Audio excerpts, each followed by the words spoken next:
waiting room of a free clinic that helps the refugee community outside of Denver. During the public health emergency, people were locked in. If they had Medicaid coverage, they couldn't lose it no matter what. That has now changed with the end of the emergency. So we're talking to the doctor who runs this facility about some of the concerns he has going forward. The Mango House may not sound like a doctor's office, but Dr. PJ Parmar says that's the point. It's tasty and it's fun.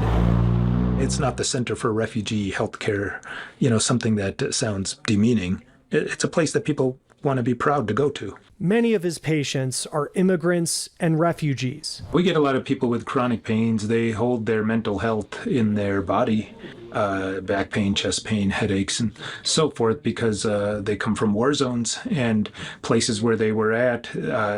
There was an oppressing population, so they come here and they're always on guard. He'll treat those without insurance for free.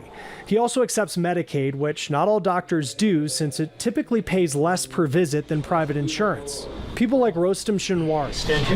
His family of 7 escaped Afghanistan in 2021 after the U.S. withdrawal. What's your name?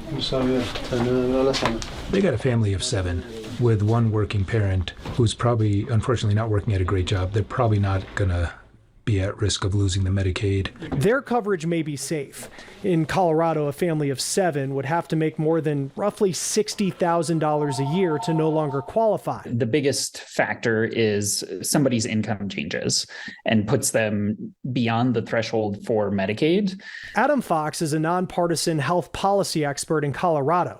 He says changes in how much money a family made during the pandemic will be a big reason many lose coverage. While Colorado is just beginning to go through its rolls, a handful of states started the process as soon as Congress would let them on April 1st, like Arkansas.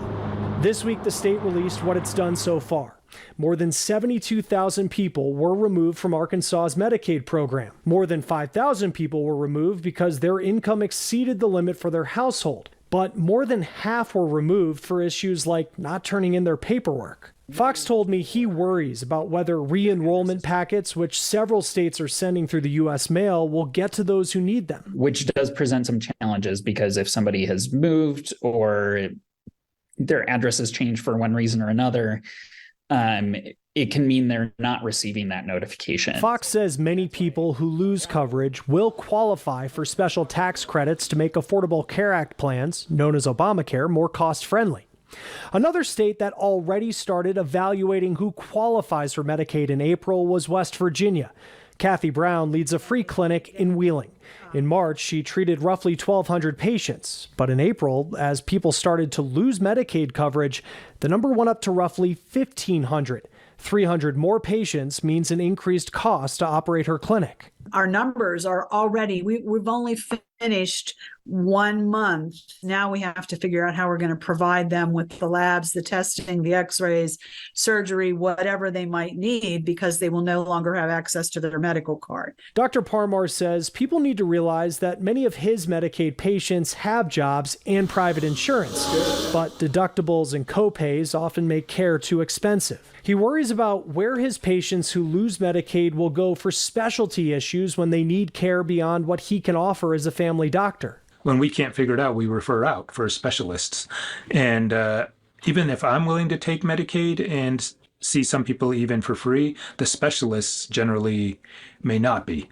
He says many issues that might need surgery can often go untreated. And as an emergency order may be ending, issues he sees for those new to this country when it comes to healthcare are far from over. Where they came from, whether those are war zones or the journey to get here, and that's one thing, but as soon as they get here, their second phase of their life starts, and that can be as traumatic as the first. Chris Stewart, Scripps News, Aurora, Colorado.